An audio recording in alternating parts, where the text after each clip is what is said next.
In this tutorial, I'll show you how to use Jotform to create your first custom form.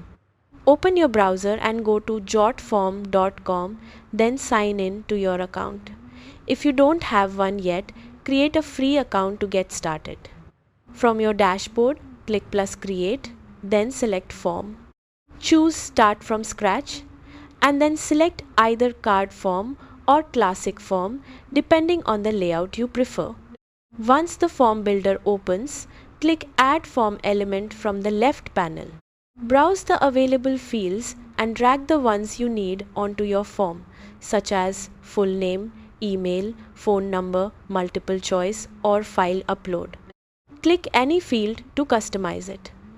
Open the field settings to edit the label, add a description, make the field required, or adjust other options to fit your needs.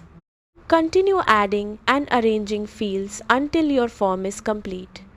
You can also use the form designer to change the theme, fonts, colors, and overall appearance of your form.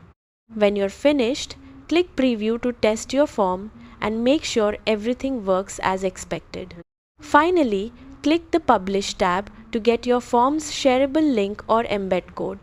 You can send the link directly to users or embed the form on your website. That's how to use Jotform to create a custom form. Thanks for watching.